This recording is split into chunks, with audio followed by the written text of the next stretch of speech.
Naomi Roberts had learned, long before her 27th birthday, that silence was the strongest armor a woman like her could ever wear. In the hallways of Frost International, one of the most ruthless corporations on American soil, silence let her blend in. Silence let her survive. Silence kept her secrets buried where no curious eye could find them. She moved through each day with disciplined grace, delivering reports, refining schedules, soothing executives' egos. And yet, beneath that calm, polished exterior was a heart that betrayed her every night literally. Her cardiologist's words echoed in her head like a ticking bomb. 3 months. Naomi, without a donor, that's all your body has left. 3 months, 90 days. A number that had once felt abstract now hung over her like a sentence. Some mornings, she woke feeling the weight of her failing heart pressing through her ribs. Other mornings were better, allowing her the illusion that she still had time. But illness was not the only shadow following her. It wasn't even the darkest one. Malik, the boy she had raised as her own brother since the age of 16, lay in a hospital bed battling kidney failure. The bills piled high enough to steal her breath before her condition ever did. He was the reason she dragged herself out of bed despite dizziness, the reason she worked overtime until her fingers cramped, the reason she swallowed pain like water. She had to stay alive, not for herself, but for him. That early winter morning, the city outside Frost Tower was a blur of pale sunlight and mist, the kind of day that always made her chest tighten. She stepped into the elevator with a stack of files, exhaling slowly to steady her pulse. The elevator doors slid shut, then reopened again as footsteps approached, sharp and purposeful. And in walked him, Alexander Frost, CEO, billionaire, heir to the Frost Empire. The kind of man whose presence pressed the air out of any room he entered. Tall, broad-shouldered, effortlessly commanding, as though the world instinctively rearranged itself to make room for him. His charcoal coat draped elegantly across his frame, and his eyes, those icy, penetrating gray eyes, briefly swept the elevator before landing on her and stopping. Just one heartbeat. 1 second too long. Naomi felt it instantly, that moment of scrutiny, of curiosity, of something she could not afford. She quickly lowered her gaze, pretending to double-check the files in her hand. She didn't need him looking at her. Not now. Not ever. Not when the past she fought so desperately to bury stood only a heartbeat away from resurfacing. Alexander rarely gave attention to any assistant, let alone one in her position. But there was something in the way she moved, quiet, composed, almost fragile yet unbroken, that caught the corner of his mind and refused to let go.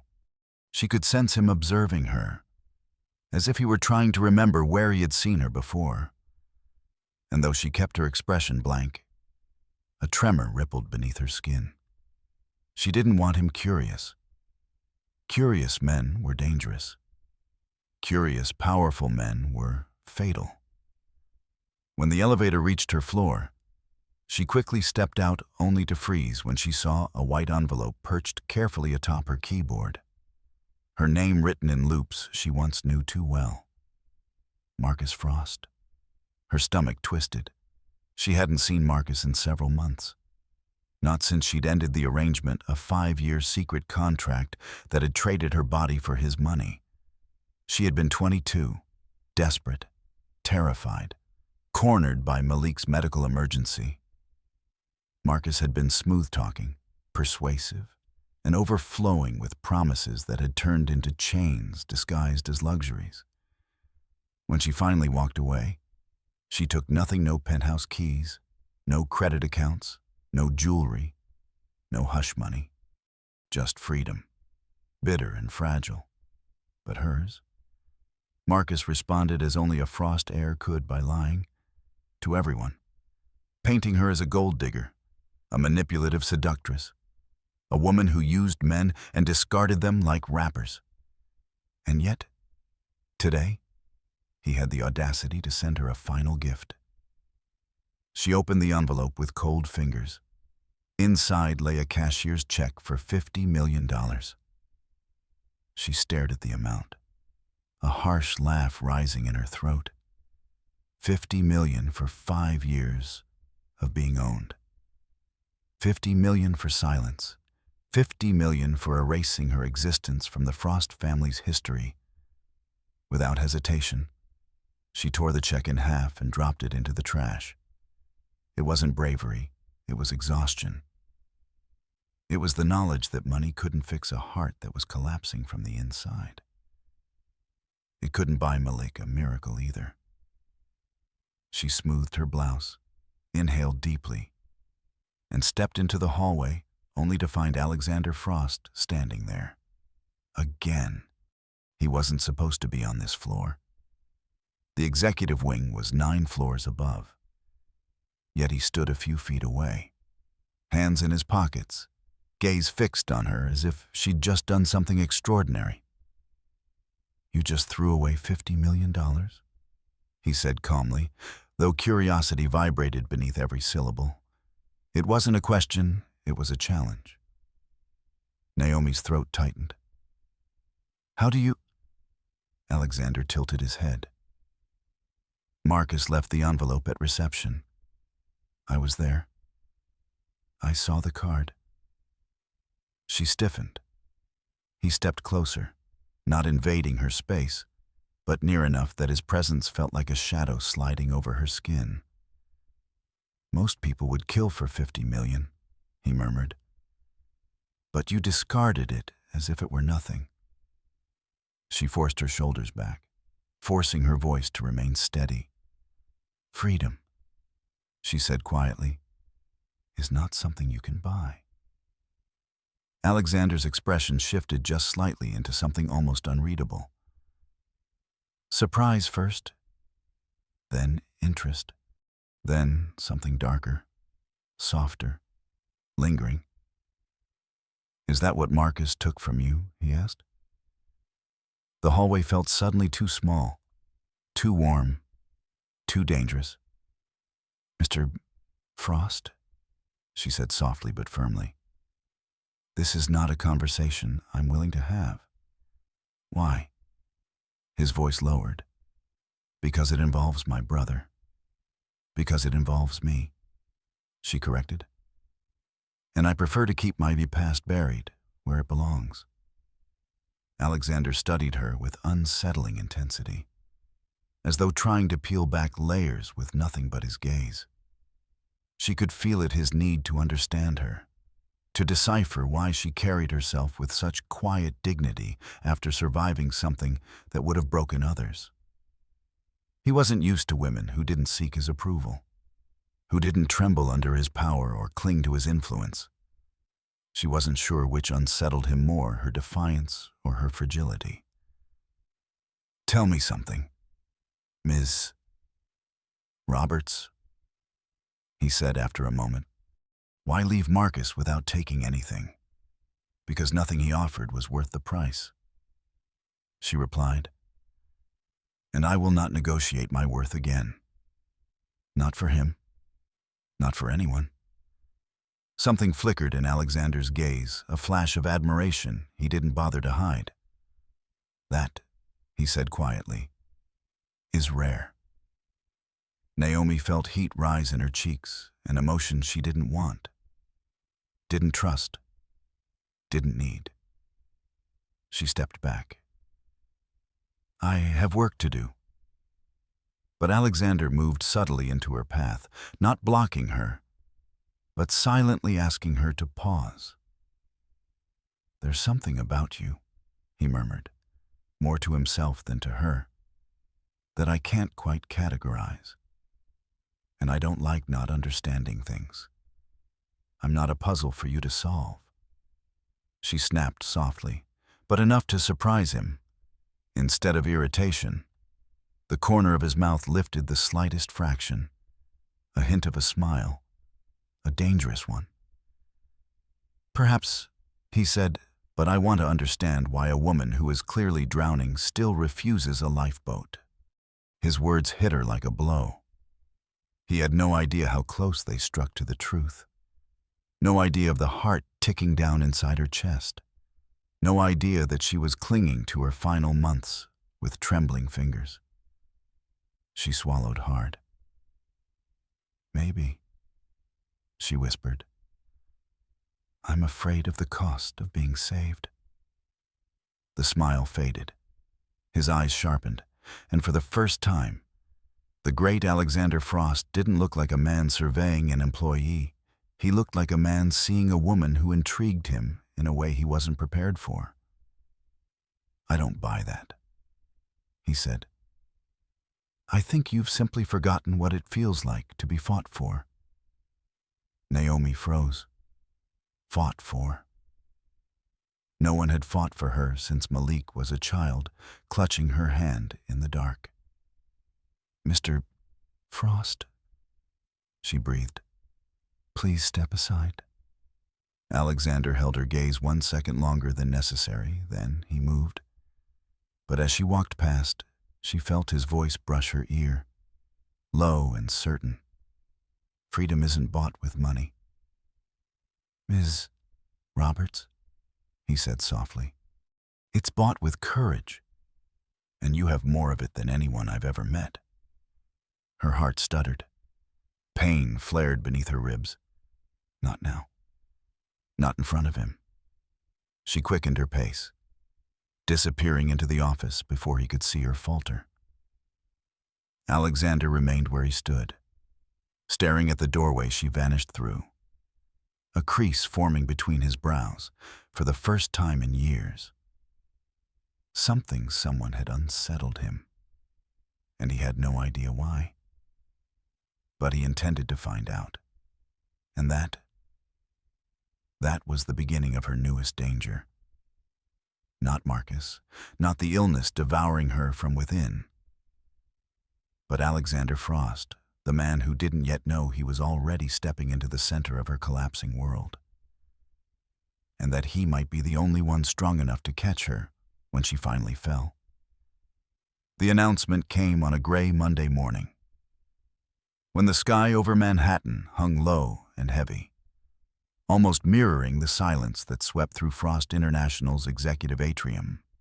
Naomi stood among the assistants lining the back wall, clutching her tablet, trying to ignore the faint, fluttering ache beneath her ribs. Her cardiologist had warned her that stress could accelerate her deterioration.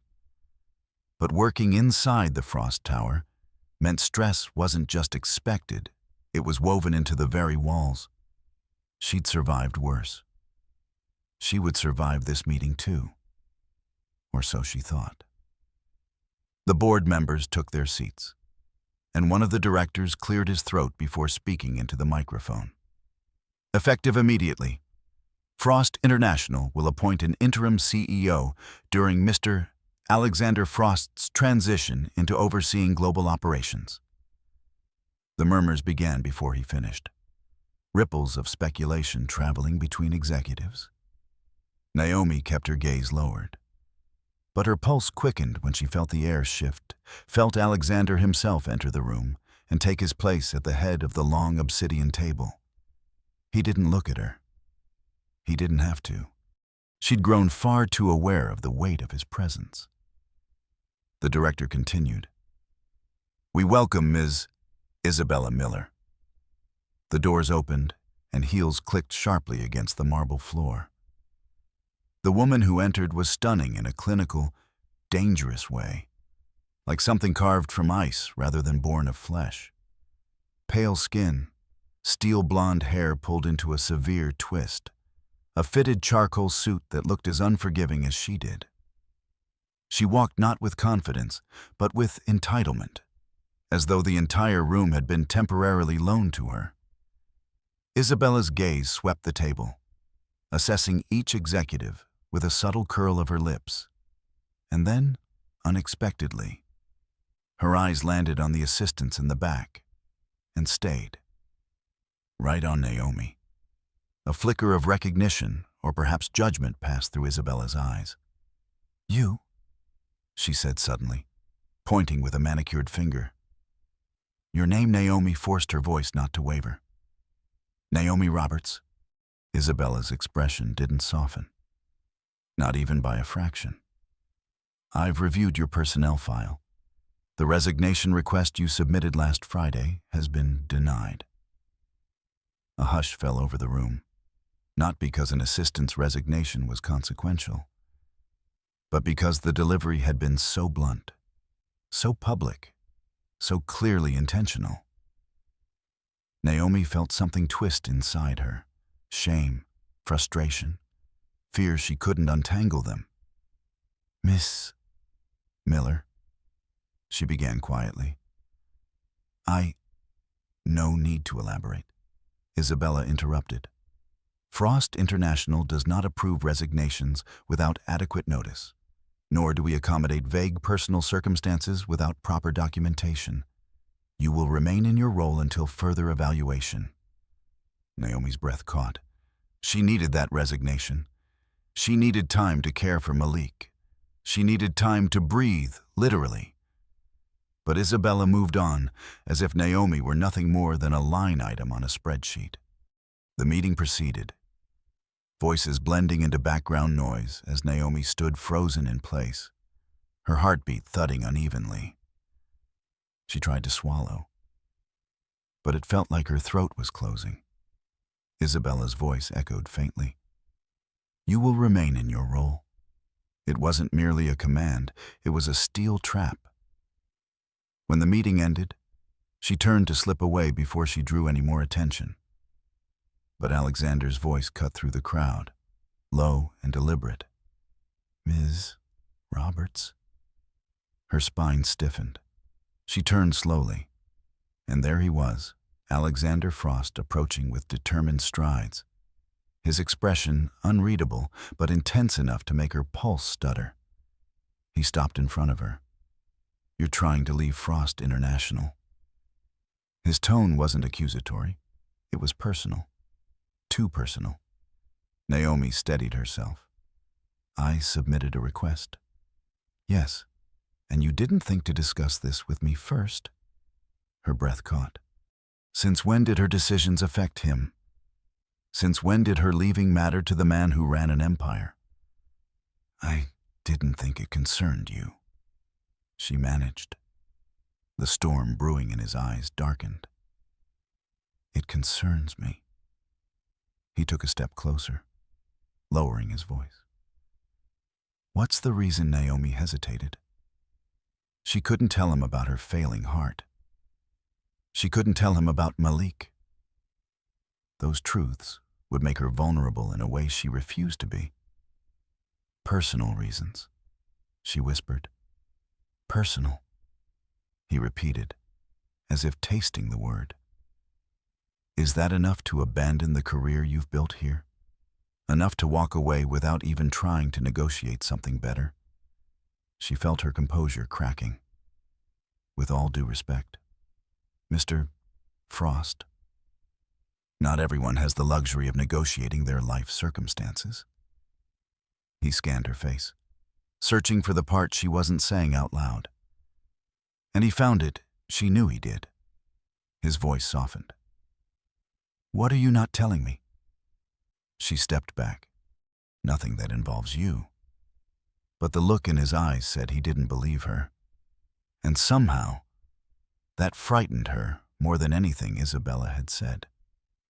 That evening, Frost International hosted a gala in the grand ballroom. A dizzying array of glass chandeliers, marble pillars, and elegant guests.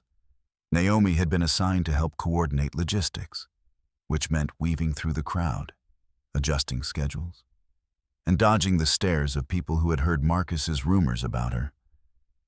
She could feel the strain in her chest worsening, but she pressed on, determined to make it through the night. Then she saw him, Marcus Frost, standing beside a group of investors, laughing, holding a champagne flute as though he hadn't destroyed a piece of her soul 5 years ago. His dark polished shoes clicked toward her before she could escape, and he smiled smug, predatory. "Naomi," he drawled, his voice dripping with mock affection. "I didn't know you were still here. I assumed you'd vanish after realizing how replaceable you were." She forced her expression still. "Enjoy your evening, Marcus? I have work to do." "Oh. Come now," he murmured, stepping closer, his breath ghosting her cheek. "We both know you can do better than running around fetching hors d'oeuvres. You can come back. You know, I'd be willing to overlook your little tantrum and Marcus." She said his name sharply enough to cut through his arrogance. "Don't." His fingers darted out, curling around her wrist, grip tightening with a possessiveness she'd tried so long to escape. "Don't make a scene. Sweetheart, you owe me at least a conversation." Her chest tightened, her breath faltered. Panic fluttered beneath her skin like trapped wings. Then a shadow fell over them. Alexander. His hand shot out, gripping Marcus's wrist with controlled force, his voice a blade dipped in ice. "Let go of her." Marcus's smirk faltered. "Brother, I said," Alexander repeated, tightening his hold until Marcus winced. "Let her go." Naomi exhaled shakily when Marcus released her. Alexander didn't release Marcus.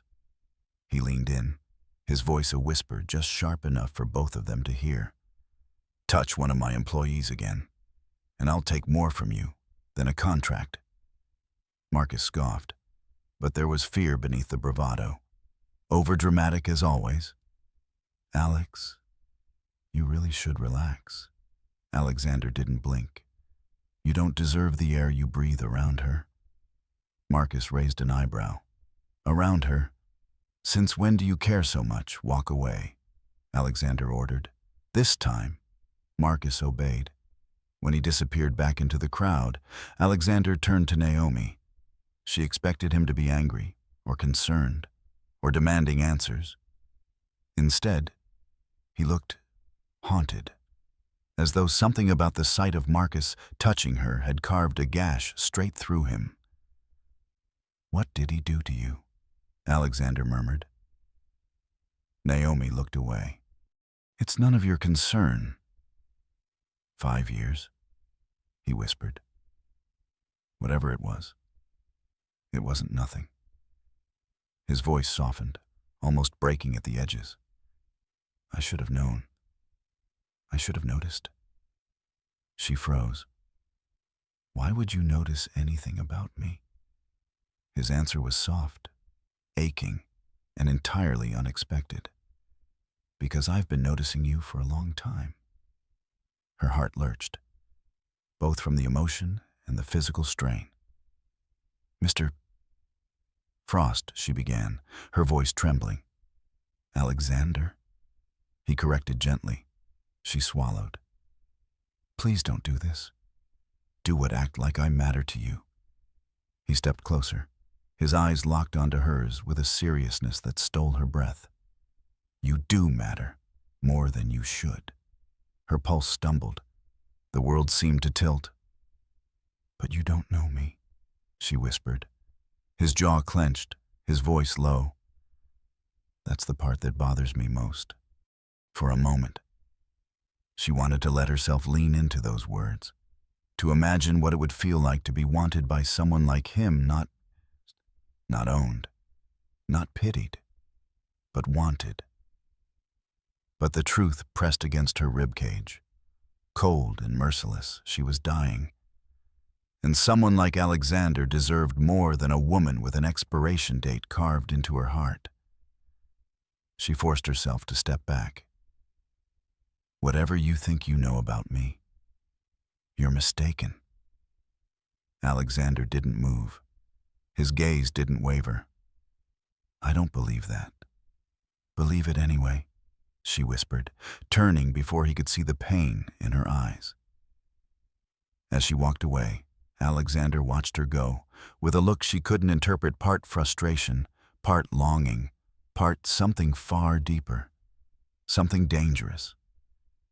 It was only later, as she slipped into a quiet service hallway to catch her breath, that she felt her heart give a violent, punishing squeeze. She grabbed the wall, gasping, praying no one would find her like this. But destiny, or perhaps misfortune, had other plans. When she opened her eyes, she found Isabella Miller standing at the end of the hallway, arms crossed, gaze sharp as a scalpel. "So," Isabella said coolly, "now I see why you're so eager to leave." Naomi's stomach dropped. The new fracture in her world had just widened. The Frost Tower ballroom shimmered like a cathedral built for royalty, crystal chandeliers cascading light in molten gold. Marble floors polished to a glassy sheen, musicians weaving elegant notes through the air. It was the kind of night designed to display wealth, power, and control. A night where everyone pretended to love one another while secretly calculating who would bleed first. For Naomi Roberts, it was a night she had hoped to move through quietly, invisibly even, like smoke slipping between pillars. Her heart was already strained. Her breath came in fragile threads. Yet somehow, the universe had decided to center her beneath the spotlight she feared most. She had barely stepped into the banquet hall before she sensed something wrong, a static charge prickling against her skin. The uncanny intuition that had kept her surviving for years. And then she saw him, Marcus Frost. His smile carved through her like a blade dipped in familiarity and poison. He looked immaculate in his tailored navy suit, his posture relaxed, his hands in his pockets as he studied her from across the room with the slow, deliberate pleasure of a predator that had found its prey wandering back into the snare. She turned away, forcing herself to focus on her assigned tasks, managing the list of high-priority guests, directing servers, ensuring the early investor presentations flowed smoothly. She moved with the precision of someone determined to outrun a shadow. But shadows were patient. They followed. Naomi. His voice slid behind her like ice pressed against warm skin. She stiffened. But she didn't turn. She kept her eyes on the champagne flute she had just set on a tray. "Leave me alone, Marcus." Her voice was low, steady. She wished her pulse were the same. "Sweetheart," he drawled, stepping into her line of vision as if he owned the space around her. "Don't be rude. People will think you were raised without manners." She met his gaze, refusing to shrink the way he expected.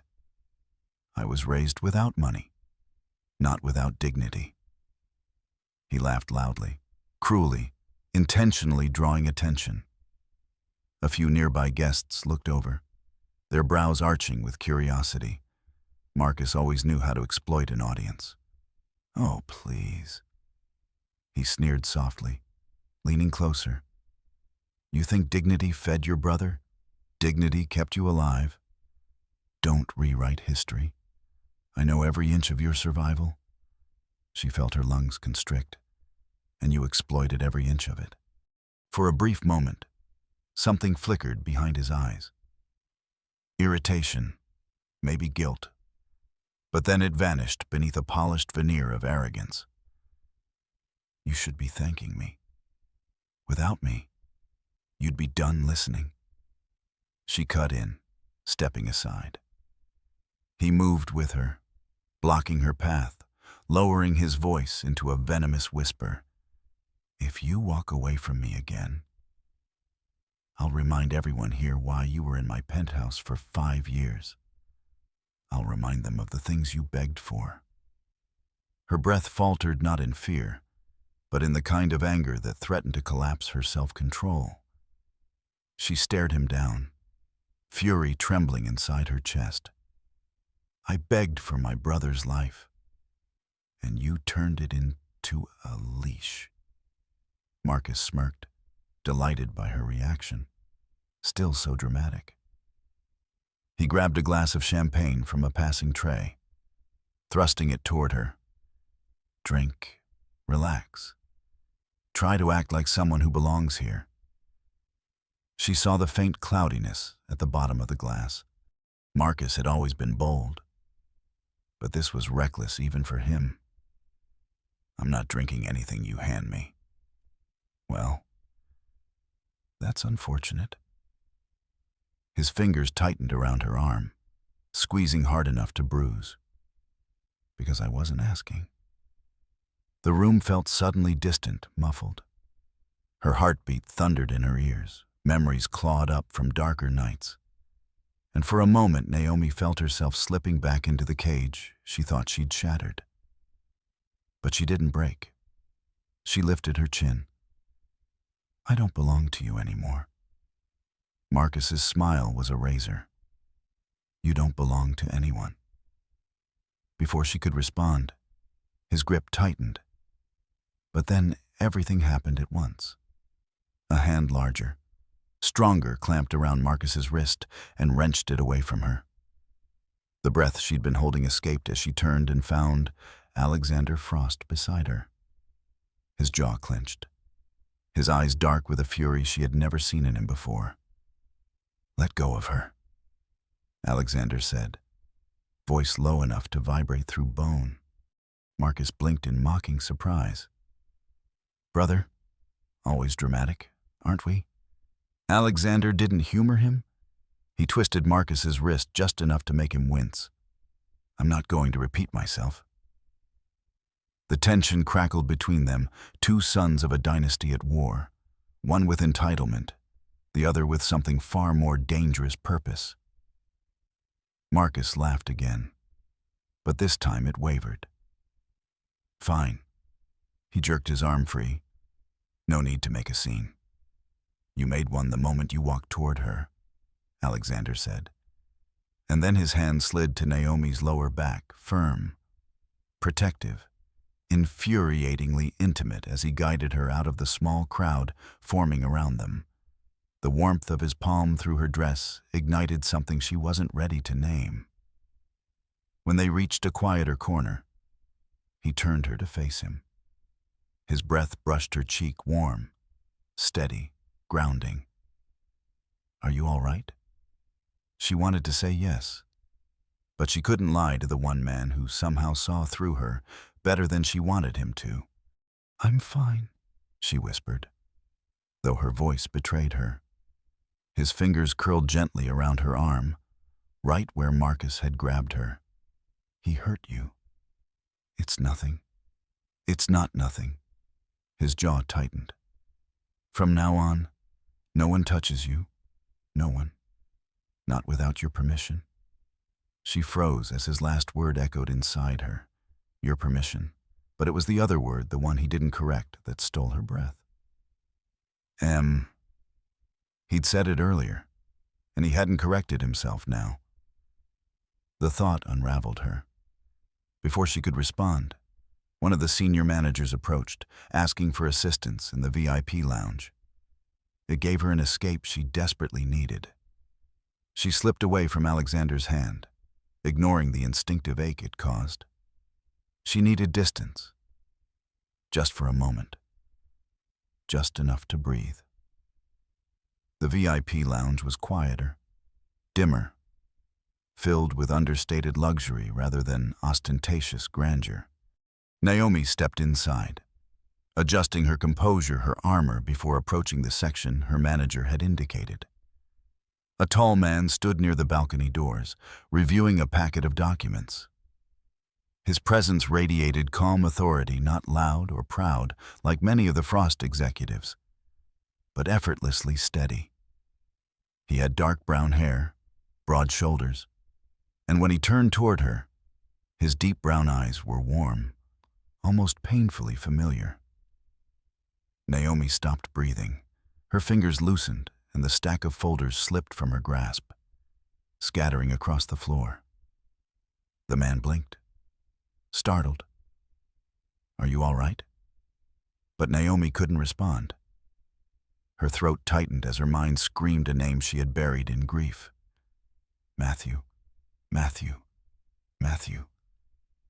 The man knelt to pick up the papers. When he rose, he offered them back with a small, apologetic smile, a smile that looked like it had been stolen from her memories. "I'm sorry," he said gently. "I didn't mean to startle you."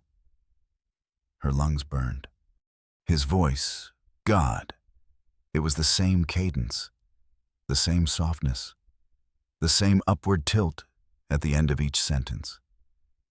"Have we met?" he asked, brow furrowing as he studied her face with a strange kind of desperation, as though her existence tugged at a thread deep inside him. She stumbled back a step. "No, I don't know you." But the lie felt like a betrayal. Not to him, to her own heart. He looked genuinely confused. "Forgive me, it's just there's something about you, something familiar." His eyes softened again. "My name is Andrew Harris. Andrew, not Matthew," but everything in her insisted otherwise. She swallowed hard. "I think you're mistaken." His gaze lingered on her, not with suspicion, but with a strange ache, as though trying to grasp a memory that remained just beyond reach. Naomi felt lightheaded. Her pulse thrashed in her ears. It was too much Marcus's cruelty, Alexander's protectiveness, and now this ghost wearing Matthew's face. "I'm sorry," she whispered. "Excuse me." She turned sharply, needing air, needing distance, needing anything that didn't make her heart convulse. But she didn't make it far before she saw him. Alexander stood in the doorway of the lounge, having followed her steps earlier with growing unease. And what he saw now, Naomi trembling. Andrew watching her with unmistakable recognition caused something dark to ignite behind his eyes. He didn't approach immediately. Instead, he observed, calculated. His gaze flicked from Naomi's pale face to Andrew's lingering stare. And she watched a realization settle into him, a slow tightening of his jaw, a hardening of his posture. He wasn't just seeing a new business partner. He was seeing a threat, and worse. A threat tied to a part of her life she had refused to share with him. Their eyes met across the room, hers filled with turmoil, his with a fierce, unvoiced question. "Who is he to you?" She looked away. Alexander exhaled sharply, as if the gesture itself had struck him. He understood, even without the answer she couldn't bring herself to give. That night, in the gilded chaos of Frost Tower, Alexander Frost, who had never competed for anything but corporate empires, realized he was about to fight a war he could not strategize or buy his way through. A war against a man with Matthew's face. A war against a past he had no place in. A war for a woman who was slipping into his heart faster than he could guard it. And for the first time in his life, Alexander felt fear. Not of losing power, but of losing her. The days following the gala unfolded in a way Naomi hadn't anticipated. She had expected whispers about Marcus, a tense workplace after the confrontation. Perhaps even a reprimand from Isabella, anything except the quiet storm that Alexander Frost became. It didn't happen abruptly. It crept in. Subtle but relentless, like the tide reclaiming the shore inch by inch. The first morning, she stepped out of her apartment to find a sleek black sedan idling by the curb. A driver in a polished suit holding a sign with her name. "Mr. Frost requests that I take you to the office," he said with a bow of his head. Requests. Alexander didn't request. He commanded. And yet, she found herself sliding into the car, her hands trembling, not with fear, but with something far more disarming warmth. The next day, her lunch break was interrupted by an unexpected delivery, a neatly arranged meal from the organic restaurant she secretly adored but never splurged on. The receipt bore no name, but she didn't need one. The following afternoon, as she was filing paperwork close to 8 p.m., her phone buzzed. Alexander Frost flashed across the screen. She hesitated before answering. "You're still at the office?" He said, not a question. "I'm finishing a few things." She replied carefully. "It's late. I know. You should go home." His voice carried an undercurrent she couldn't decipher: concern, frustration, something more. "I will," she murmured, though she didn't move for another hour. The day after that, Human Resources pulled her aside to ask about any incidents of misconduct or harassment she might have experienced during her employment. Their tone made it clear the inquiry came from above. Way above. Only one person could pull that string, and he'd pulled it for her. She should have felt grateful. Instead, she felt the walls she'd built for years begin to crack under the pressure of his attention. Gratitude was dangerous. Attachment was fatal. Love could destroy her faster than any illness. She reminded herself of this each time she caught Alexander watching her in meetings, his gaze lingering a second too long. Each time he softened his voice only for her. Each time his presence steadied something inside her she had learned to live without. She reminded herself, but her heart refused to listen. Meanwhile, Andrew Harris, if that was truly who he was, seemed drawn to her with a pull neither of them understood. Every interaction with him felt like brushing up against a ghost that hadn't realized it was dead. There were moments when he appeared lost, as if navigating a map only his subconscious remembered. Once, during a briefing in his hotel suite, she handed him a pen, and their fingers touched. His breath hitched, his eyes glazed with something like recognition.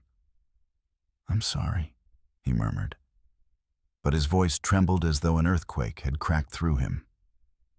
That evening, as they finalized investor notes, he paused mid-sentence, staring toward the window overlooking the harbor.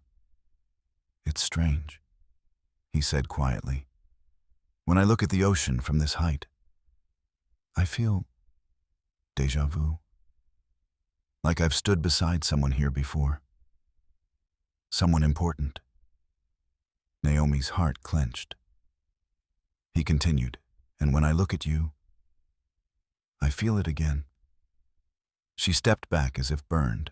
"Mr. Harris Andrew," he corrected gently, his gaze searching her face. "I don't want to make you uncomfortable, but I need to understand why it feels like you were once the center of my world." Emotions surged up her throat, hot and sharp. She forced herself to hold his gaze even as her vision blurred. "Andrew, you are not the man I loved." He inhaled as though she had struck him. For a moment his composure slipped, revealing something raw beneath it.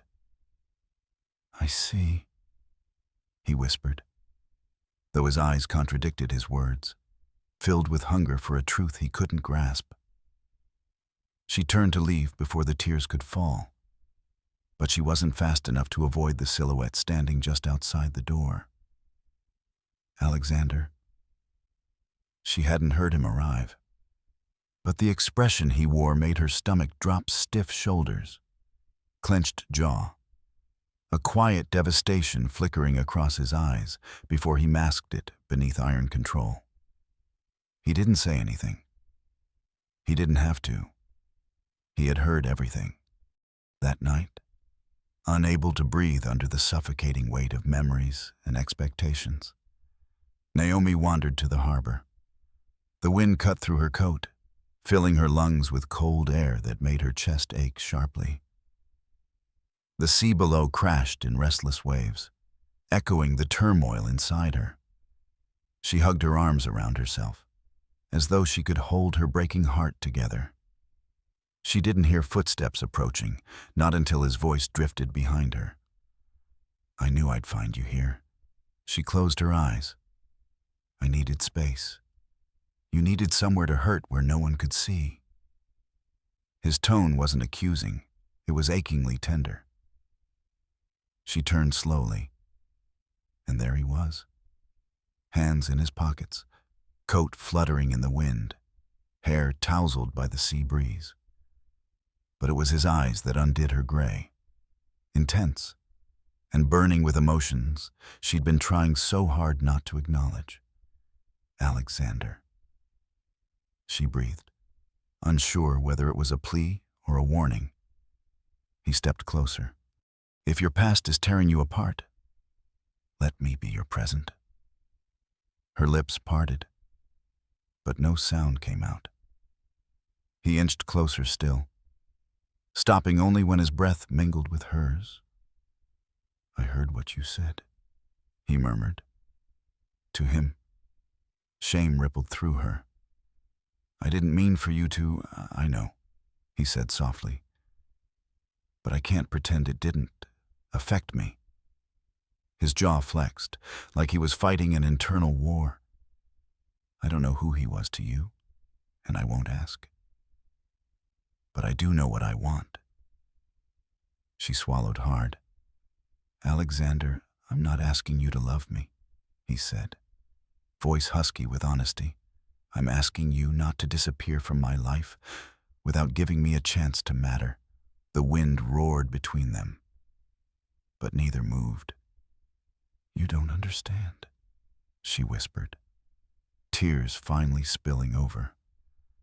"I can't. There are things you don't know, things that would end this before it ever begins." "Then tell me," he urged. "Let me carry some of your weight." "You can't," she cried, voice cracking. "No one can." She pressed a hand to her chest, feeling the familiar burn beneath her ribs. "I'm running out of time." Alexander stilled. Completely. His breath faltered, as though the world had dropped out from beneath his feet. "What do you mean?" She shook her head, unable to force the truth out. The words were too final, too cruel, too real. "Please don't ask." Something inside him shattered quietly. He cupped her face with trembling hands, wiping her tears before they even fell. "You don't have to say it," he whispered. "I can feel it. I've felt it from the moment I first saw you." She sobbed, overwhelmed by fear, grief, longing. "I don't want you getting hurt because of me." He pulled her into his arms, not to claim her, not to fix her, just to hold her together.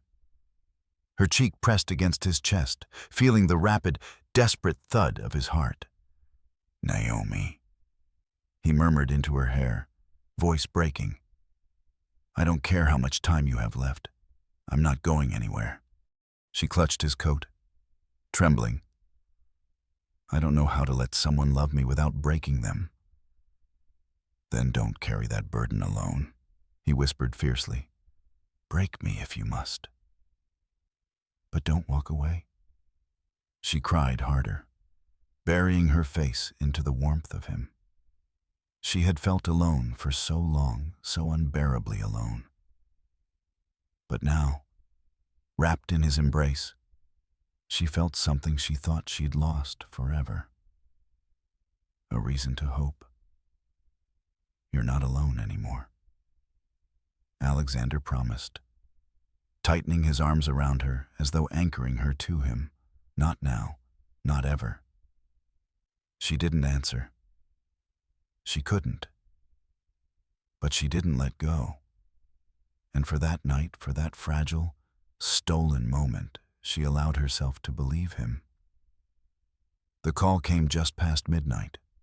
slicing through Naomi's fragile sleep like a blade. She jolted upright, pulse hammering, the echo of the ringtone filling the silence of her small apartment. The hospital's number glowed on the screen, and for a moment she couldn't breathe. So many nights she had feared receiving such a call about herself. She never imagined it would come for him. "Miss Roberts?" The nurse's voice was soft, hurried. "Mr. Harris was brought in a short while ago. A minor accident. Nothing life-threatening. But he's been asking for you. Asking for her." Her coat was in her hands before she even hung up. The hospital corridors smelled of antiseptic and cold air, the kind that seeped into her bones and reminded her too vividly of the times Malik had nearly slipped away. She moved quickly, anxiety tightening with every step, until she reached a small room at the end of the hall. Andrew lay propped against white pillows, a faint bruise blooming along his cheekbone, his eyes half open as though drifting between past and present. When he saw her, his lips curved with something fragile, almost relieved. "Naomi," he breathed, her name shaped with such aching familiarity that her knees nearly gave out. She approached slowly, unsure whether to sit or run or fall apart entirely. Before she could speak, the doctor entered, flipping through a chart with furrowed brows. "Mr. Harris is stable," he said, "but we noticed signs of an old cranial injury severe enough that it should be in his medical file. It isn't—" He paused, glancing between them as though sensing the weight of unspoken history. Trauma like that, it can cause long-term memory fragmentation, especially if untreated. The words struck her like cold water. She'd always wondered about the fog in Andrew's eyes, the fractured moments of recognition, but hearing it confirmed tightened something deep in her chest. After the doctor left, the room fell into a soft hum of machines. Andrew's gaze found hers again, hollow and searching. "I don't want to forget you anymore," he whispered, voice breaking like a confession. She felt the world tilt beneath her. She wanted to tell him he wasn't hers to remember, that life had torn them apart, that she had no strength left to rebuild old worlds. But the truth sat in her throat like molten glass. He wasn't lying. He wasn't pretending. Somewhere beneath the rewritten layers of his mind, the man she once loved was calling out to her. Before she could answer, the door swung open. A tall man stepped inside with the kind of presence that sucked all warmth from the air. His suit whispered of old money, his expression cold enough to rival marble, his eyes sharp, assessing landed on Naomi with immediate hostility. "Who are you?" he demanded. Not a greeting, not a question, a threat wrapped in sound. "Sean," Andrew murmured, wincing slightly. His older brother ignored him. "You," he repeated, stepping closer to Naomi with the slow precision of someone measuring a target. "Are you the reason his head is a mess again?" Naomi straightened, spine rigid despite the tremor in her lungs. "He called me. He asked to see me." "He always calls ghosts," Sean said coldly. "But you," he narrowed his eyes, studying her with a kind of contempt that felt premeditated. "You must be the girl stained in his past. The one we buried for a reason?" Naomi froze. "What are you talking about?" But Sean only cast her one last chilling look before turning to his brother. "We're leaving in the morning. Don't make me drag you out." And with that, he walked away, leaving a void in his wake. The silence that followed was suffocating. Andrew shut his eyes, exhausted, as if Sean's presence reopened wounds Naomi couldn't see. She wanted to reach for him, but she forced herself still, She had already lost herself once in the gravity of this man, this memory. She couldn't afford to fall again. Yet the night wasn't finished tearing pieces from her. By the next afternoon, the hospital incident had reached Alexander. No one knew who told him HR. His driver. Or maybe he simply sensed the shift in Naomi's demeanor when she arrived at work, but the fury that hardened his expression was unmistakable. He rarely lost control. But when it came to her, his restraint had limits. He locked himself in his office for an hour, folders and reports scattered across his desk, as he dug into Harris Group records. When he found what he was looking for, or perhaps what he feared, his hands stilled. Naomi's name stood like a scar beside a classified note buried deep in corporate archives. Matthew Smith, deceased. Except he wasn't. Not exactly. Her Matthew had been dragged from the wreckage alive. Not dead, not gone, just rewritten. The Harris family had erased his identity. A new name, a new life, a new memory. To protect their empire from a scandal that would have destroyed them. Matthew was Andrew. Andrew was Matthew. The man Naomi mourned was the man sleeping in a hospital bed, whispering that he didn't want to forget her. Alexander's chest constricted, a pain he didn't know he was capable of feeling. For the first time in years, he felt powerless not as a CEO, but as a man terrified of losing the one person he wasn't ready to let go of. By evening, he found Andrew outside the hospital, leaning against a black car, waiting for his brother to sign discharge papers. Alexander approached him with the quiet precision of a storm held on a leash.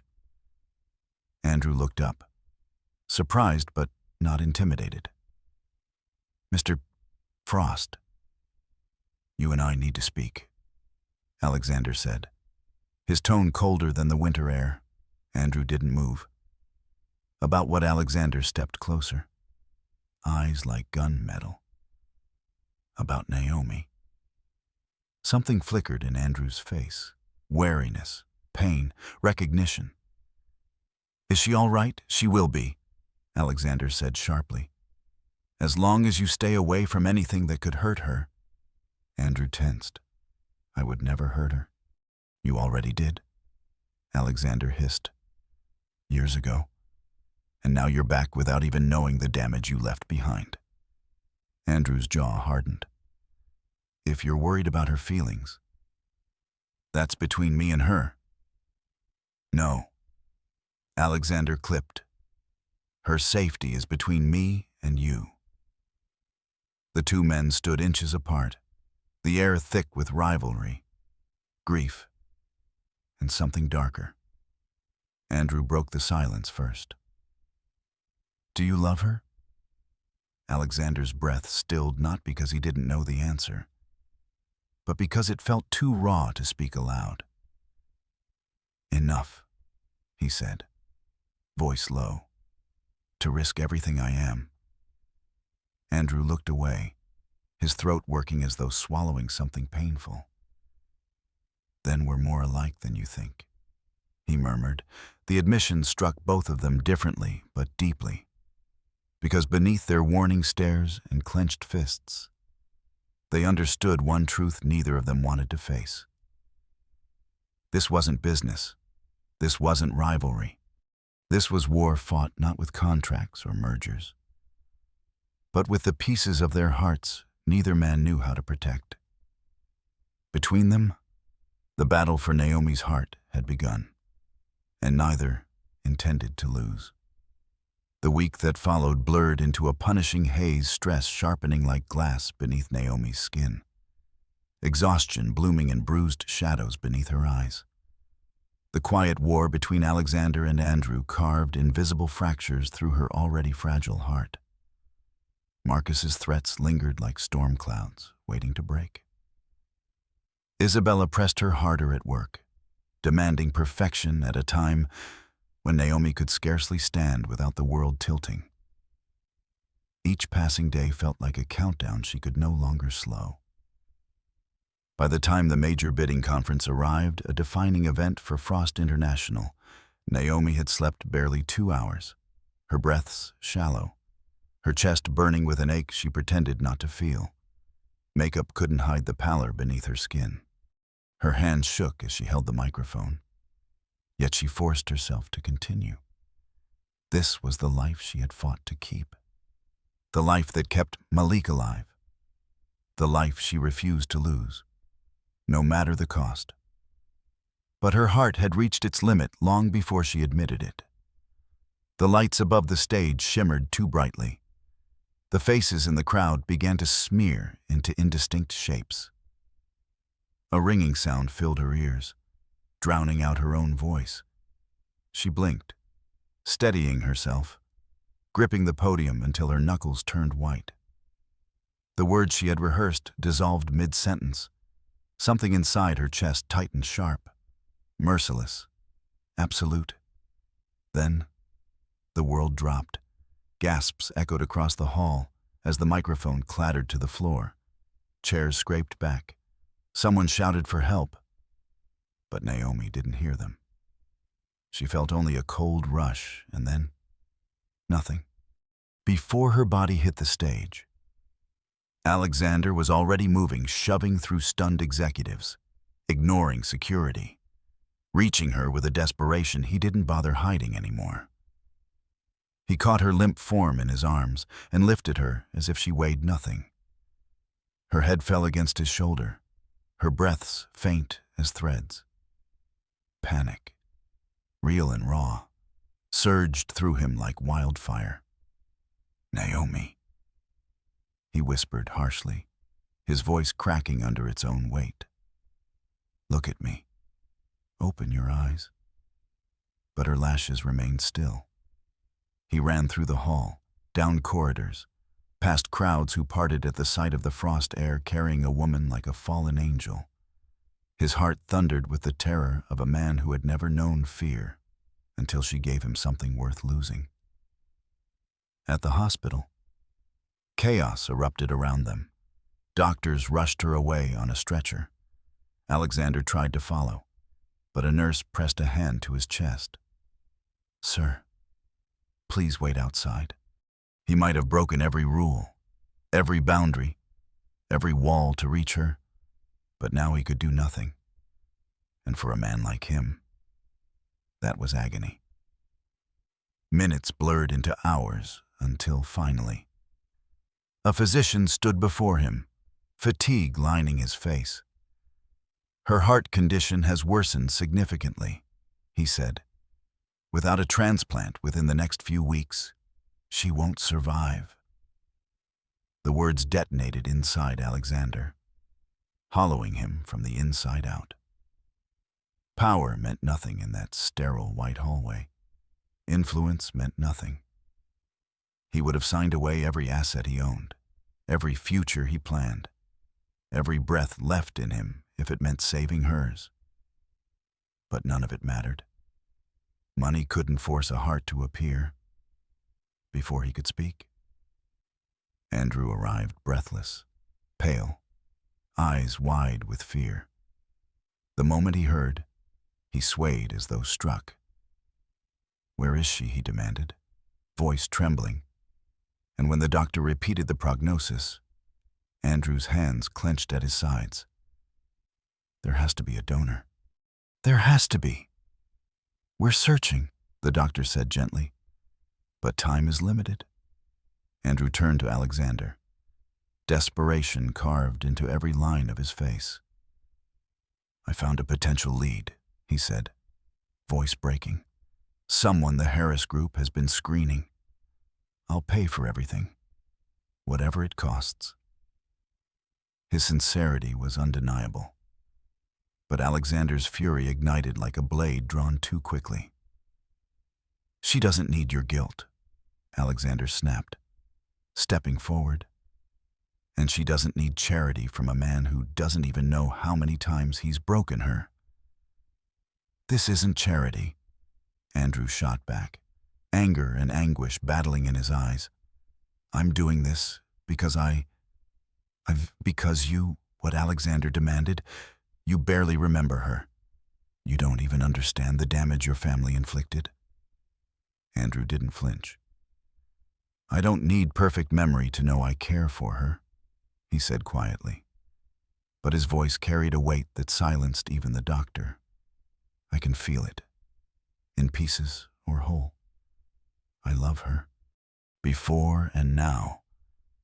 The air crackled between them, sharp enough to split bone. Alexander's restraint shattered. He lunged, grabbing Andrew by the collar, fury radiating off him in waves. If you hurt her again, if you bring even one more shadow into her life, I'll dismantle your entire empire and leave nothing behind. Andrew didn't shove him away. He only stared back, eyes burning with his own truth. If she dies, he whispered, no empire will matter to either of us. A nurse intervened before the confrontation turned violent, forcing them apart with urgent hands. Both men stepped back, chests heaving, hearts bleeding in different ways. Naomi was the only thing tethering them to sanity, and she lay behind closed doors, fading by the hour. Later that night, long after the visitors' lights dimmed and the halls emptied, Alexander slipped into her room. Machines beeped softly, each sound a reminder of how close she stood to the edge. Naomi lay still, her skin too pale, her lips parted in shallow breaths. Her hand rested atop the blanket, small and cold. He moved to her side and took it gently, as though one wrong motion might break her entirely. Her fingers didn't curl around his. Her eyelids remained closed. But he held her hand anyway, bringing it to his forehead as if grounding himself with the only thing that still mattered in his collapsing world. You told me you didn't need anyone, he murmured, voice raw, trembling at the edges. But you were wrong. His thumb brushed over her knuckles, lingering on the veins that pulsed faintly beneath her skin. I need you, in ways I've never needed anything. His breath hitched, but he forced the words through the storm gathering in his chest. I don't know how to exist in a world without you in it, and I don't want to learn. A single tear slipped from his eye, landing on the back of her hand like a vow he hadn't meant to speak aloud. You don't get to leave me, he whispered. Not like this. Not when I've barely learned how to hold you. What Alexander didn't know, what he couldn't know, was that somewhere inside the darkness of her coma, Naomi heard him.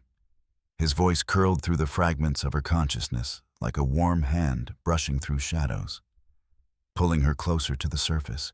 The ache in her chest softened, as though soothed by emotion rather than medicine. And deep inside, where her failing heart had long forgotten hope, something stirred. A rhythm, a thrum, a spark. Slow at first, then steadier. For the first time in weeks, her heart began to beat with purpose, as if answering him, as if choosing to stay. The surgery lasted 14 hours, 14 excruciating hours in which time stretched thin enough to snap. Nurses came and went, machines beeped through the walls, but neither Andrew nor Alexander moved from the waiting area. They remained like two opposing statues forged from fear and devotion. Separated by a few meters, yet bound by the same tightening dread. Andrew stood rigid, fingers interlocked so tightly his knuckles blanched, his breath shallow as if he feared that inhaling too deeply might disturb the fragile line between life and death on the other side of the doors. Everything in him trembled, not just because the heart beating inside that operating room had come from a donor he'd fought desperately to secure, but because it was beating for the woman who had once been his entire world, even if that truth now felt stolen from him.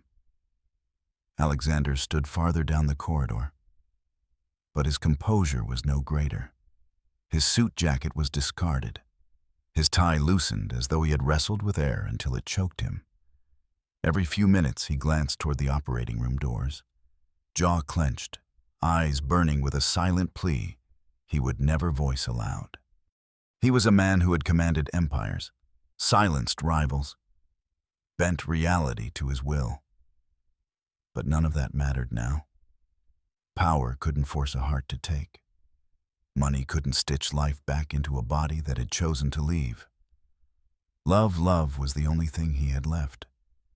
And it terrified him because it was the first thing he'd ever been powerless to protect. 14 hours. When the doors finally swung open and the lead surgeon stepped out, both men froze. Neither breathed. "She's stable," the doctor said gently. The transplant was successful. The words shattered them. Andrew's knees buckled as though the floor had vanished, and he caught himself on the wall. Exhaling a breath that sounded too much like a sob, he refused to let escape. Alexander's head dropped forward, relief crashing into him like a breaking wave. His eyes squeezed shut, shoulders shaking once one violent, raw tremor before he forced himself upright again. She lived. Against every odd, every fear, every inch of borrowed time she lived. 3 weeks passed before Naomi finally opened her eyes. Those weeks had been a blur of antiseptic, whispered updates, and alternating vigils held by the two men who loved her. When her lashes fluttered, Alexander, who had been half asleep in a chair beside her bed, jerked upright. For a moment, he simply stared, disbelieving. Then his breath fractured, and he pressed a shaking hand over his mouth to keep from making a sound that might frighten her. "Naomi," he whispered. She blinked weakly, her gaze struggling to focus, before settling on the outline of his face. Recognition flickered there, soft, fragile, unbearably tender. She didn't speak, but the corners of her lips lifted just enough to undo him. Andrew stood in the doorway, silent. When she looked toward him, he managed a small smile, gentle, unobtrusive, aching. He didn't approach. He simply nodded to her, as though thanking fate for granting him the one thing he needed proof she still breathed. Then he stepped back, because this moment belonged to her and the man who had stayed by her side through the darkest nights. Recovery was slow, painful. Each day brought new challenges, new medications, new fears that something might go wrong. But Naomi was awake, and gradually returning to herself. And as her strength grew, so did the weight inside her chest. Not from the new heart, but from the choices she knew she could no longer avoid. She spent long hours alone, reflecting, sifting through the fragments of her past and present. Matthew had been her first love, young, hopeful, alive with dreams that burned brighter than any city light. Losing him had nearly destroyed her. Learning he had never truly died, only been reborn as Andrew without the memories of their life, had broken her in a different way. But Alexander had held her hand when she'd slipped into darkness. He had been the one shouting her name as her heart failed on stage. He was the one who had sat beside her bed for nights, with eyes red from lack of sleep, whispering to her even when she couldn't hear him, telling the universe he wasn't ready to let her go.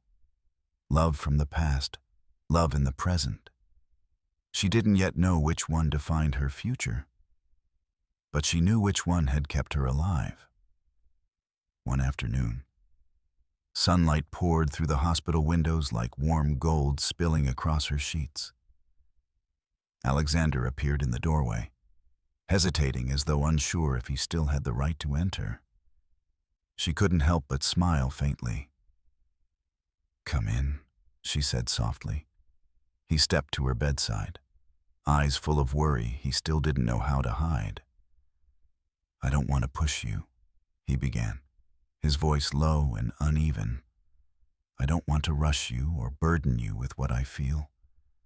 But I can't pretend I'm indifferent. Not after everything. I can't lose you again. I don't think I'd survive it." There was no arrogance in his confession. No dominance, only vulnerability. Raw and unguarded.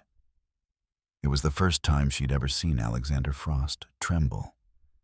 She reached for his hand, her fingers barely steady, but determined. "Alexander," she whispered, when this new heart started beating inside me. "The first person I thought of was you." The breath left him in a rush. As though he had been holding it for weeks, his hand closed around hers. Reverent, disbelieving, trembling like the world had finally returned to him. For a moment, he bowed his head, unable to speak. When he lifted it again, his eyes shimmered in a way she'd never imagined possible for a man like him. She squeezed his fingers. He didn't let go. But fate wasn't finished testing her. That night, long after Alexander left, his relief still lingering in the air like warmth from a flame, Andrew arrived. He entered quietly, as though afraid to disturb even the shadows. She watched him approach slowly, his steps heavy with something she felt before he even spoke. He sat down beside her bed, his posture gentle, almost reverent. "How are you feeling?" he asked softly. "Better," she murmured. "Because of you?"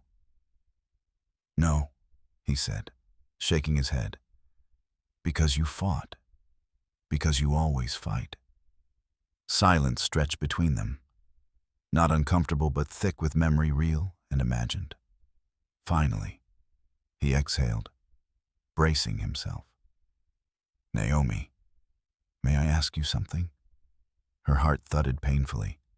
"Yes." He looked at her, truly looked, as though trying to memorize her all over again. "Do you still love me?" The question landed like a stone dropped into deep water, ripples spreading into every corner of her chest. She searched his face. The familiar lines of Matthew's features layered with Andrew's uncertainty.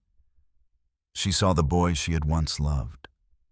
The man shaped by forces neither of them had chosen. The one who had fought to bring her a heart so she could breathe again. But she also saw the distance the years lost to memory. The life she had built in the absence of him. The quiet grief that had transformed into something steadier and stronger beside Alexander. She answered slowly, deliberately. "I love what we were," she said.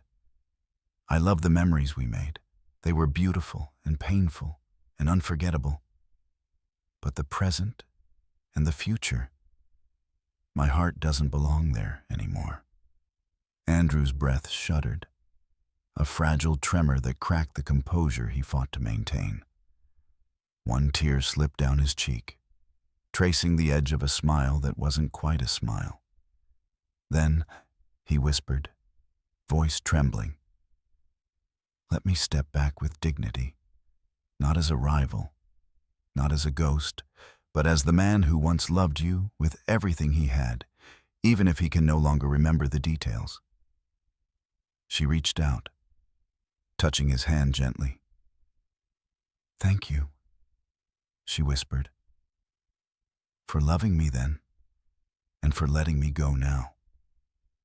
He nodded once, as if sealing a promise, then rose to his feet. He didn't ask for a final embrace. He didn't try to argue. He simply turned and walked away, carrying with him a quiet heartbreak that echoed through the room long after he disappeared down the hall. He never looked back. For a brief, fragile moment after Andrew's departure from her life, Naomi believed she had stepped out of the storm. Her new heart beat strong. Her recovery was steady. and Alexander's devotion wrapped around her days like a quiet, unwavering shield. But peace was a luxury fate had never truly granted her, and as soon as she breathed it in, the world decided to take it back. Marcus Frost had always been venomous, but failure losing control of Naomi, losing leverage over Alexander, losing the executive influence he once flaunted, pushed him into something far darker. He resurfaced without warning, slipping into the corporate shadows with the precision of a man who understood exactly where to sink his blade. He began with whispers, insidious, strategic, aimed not to destroy Naomi physically, but to strip her dignity thread by thread. Anonymous tips to tabloids, fake emails leaked to scandal blogs, photos edited to cast her as a manipulative seductress extorting the Frost family. Within days, headlines blared accusations that Naomi had been Marcus's mistress, that she had threatened the Frost group for hush money, that Alexander had broken corporate ethics to protect the woman who controlled him. Investors panicked. Board members demanded meetings, and worst of all, someone had dragged Elizabeth Frost, Alexander's mother, into the storm. Rumors that Marcus intended to challenge her position as chairwoman spread like wildfire. Naomi watched the attacks from her hospital bed, numb. She knew Marcus's cruelty, but this was different. This was annihilation. She told Alexander more than once that she should distance herself to protect him. But he only tightened his grip on her hand, fury simmering beneath his skin. "No one," he said through clenched teeth, "gets to rewrite who you are." But Marcus wasn't finished. One evening, after Naomi was discharged and resting at home, her phone buzzed with a message that froze her blood. "Come alone if you want your brother alive." The photo attached showed Malik bound to a chair, terrified. The room behind him was a dim storage facility. The timestamp was minutes old. Naomi didn't scream, didn't cry, didn't breathe. She simply moved, grabbing her coat and heading out the door, every instinct screaming at her that she shouldn't go, that this was a trap, that Alexander would kill her if he knew. But Malik was her brother, her only family, her reason for surviving the darkest years. She would walk through hell barefoot for him. When she arrived at the warehouse, Marcus stepped out of the shadows, wearing a smile she had once mistaken for charm, but now saw clearly for what it was, rot dressed in silk. Malik sat behind him, gagged but alive. Naomi's knees nearly buckled from relief. Marcus held up a document. "It isn't complicated," he said, voice dripping poison. "Sign this statement admitting you blackmailed me and sabotaged the Frost group. Once it's public, the board will tear Alexander apart. I'll be there to pick up the pieces." Naomi trembled. "If I sign, you let Malik go if you behave?" Marcus replied, delighted by her horror. "And if you stay away from your new billionaire boyfriend? His attention is terribly inconvenient for me." Her pulse stuttered. "Marcus, please." "Oh," he said lightly. "Now you beg pity. I preferred you when you pretended to have pride." He shoved the pen into her hand. "Sign." Her fingers shook as she uncapped it. She would do it. She would damn herself if it meant saving Malik. But before the pen could touch paper, a crash echoed through the building. Doors burst open. Armed security flooded the space. And at the center of them, rage burning so brightly it nearly glowed, was Alexander Frost. His presence consumed the room like a storm that had finally found its reason to break. "Marcus," he said, voice deadly calm. "Touch her again, and I will bury you so deep, no one will remember you existed." Marcus cursed and grabbed Malik, using him as a shield. Naomi cried out and rushed forward without thinking. "Alexander, stop! He'll hurt him!" Chaos detonated. Security advanced. Marcus panicked. Malik stumbled, and in the split second between danger and disaster, Naomi hurled herself forward, shielding her brother with her own body just as Marcus swung the metal bar he'd been hiding. The impact cracked against her skull. She fell. Malik screamed. Security surged. Marcus was tackled, handcuffed, dragged away. But Alexander saw none of it. He ran to her, sliding to his knees on the cold concrete, gathering her crumpling body in his arms. Her blood soaked into his shirt, warm and terrifying. "Naomi," he choked out, voice ripping apart. "No, not again. Look at me, sweetheart. Stay with me." Her eyelids fluttered, unfocused. Her breath stuttered. He pressed his forehead to hers. "Please," he whispered, breaking open in ways he'd never imagined he could. "Not again. Not like this. I can't lose you. I can't." She slipped into unconsciousness before she could answer. Malik was rescued. Marcus was arrested, thrashing and swearing until police forced him into the cruiser. But Alexander remained kneeling on that dirty warehouse floor, holding Naomi as if any loosening of his grip might let death steal her away.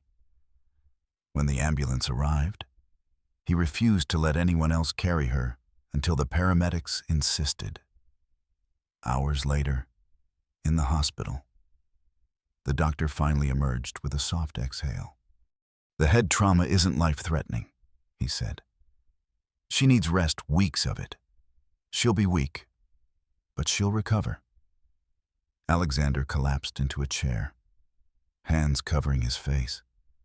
Relief and terror twisted through him in equal measure when Naomi eventually opened her eyes. The room was quiet except for the slow beep of monitors. She blinked, vision swimming. Until she saw him, Alexander slumped beside her bed, head bowed, gripping her hand with a force that suggested he feared she might vanish if he loosened even an inch. She squeezed his fingers weakly. "Alexander." His head snapped up, eyes red, expression raw. "Why?" he rasped. "Do you always throw yourself in front of danger? Why is dying your first instinct when you're trying to protect someone?"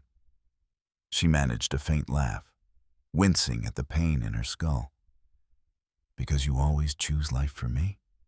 Someone has to balance us out." His breath faltered, slowly, as though afraid she might break.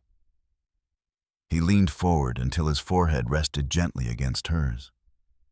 His whisper trembled through her. "You're the one part of my life I refuse to share. With anyone, not fate, not the past, not the men who think they can claim pieces of you." He pulled back just enough to look into her eyes. "You belong with me." Her heart knew, fragile, yet stronger than ever, answered him in a steady pulse. For the first time in her life, Naomi believed she was finally free.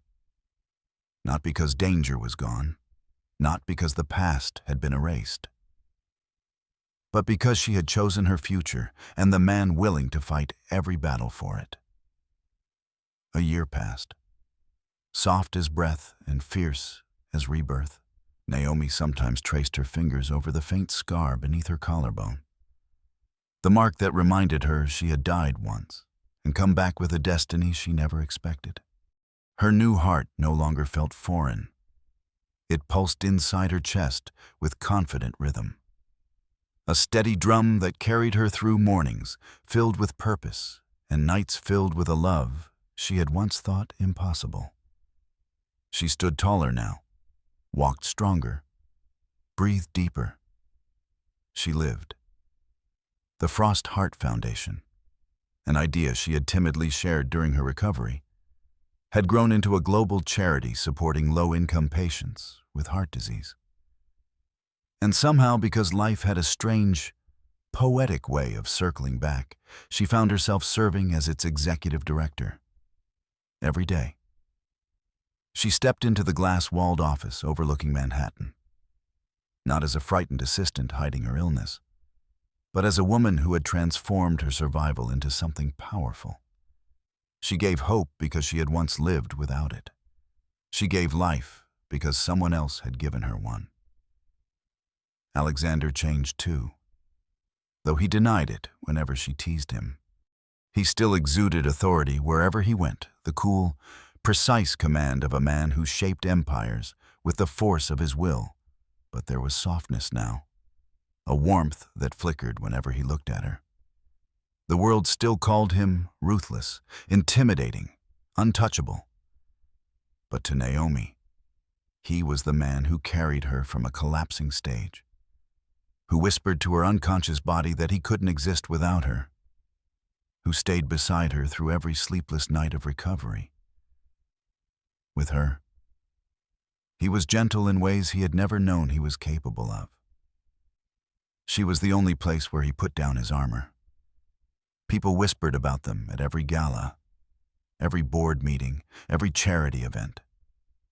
The billionaire and the girl who lived twice. The man who once ruled with ice and now walked around with fire in his eyes whenever she entered the room. The woman who had been underestimated, dismissed, even slandered. Now sitting beside him with grace that silenced critics more effectively than any scandal ever could. Together, they had become a story Manhattan couldn't stop telling. But none of that mattered to Naomi. What mattered was the way Alexander squeezed her hand when he thought no one was watching. The way he traced slow circles on her palm when she felt anxious. The way he kissed her forehead in the mornings, as if thanking the universe each day for giving her back to him. And what mattered even more was that she felt safe, something she had once believed she would never feel again in any lifetime. On the 1-year anniversary of her transplant, Alexander insisted they take the evening off. No meetings, he said, flicking her laptop shut with an unmistakable smirk when she tried to work. No emails, no crisis management for the foundation. Tonight is mine. She rolled her eyes at him, playful. Yours entirely, he replied, leaning down to kiss her temple in a way that made her heart skip despite its pristine new valves. I'm claiming you for the evening, Miss Roberts. I thought I outranked you as a nonprofit executive, she teased. I thought I was intimidating now. Terrifying, he whispered against her ear. Utterly terrifying. She laughed, letting him lead her to the elevator and up until the doors opened to the private rooftop of Frost Tower.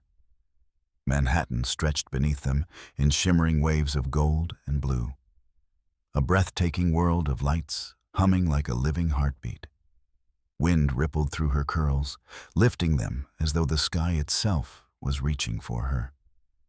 The night held a quiet kind of magic, the sort that made even the city's relentless pulse slow down.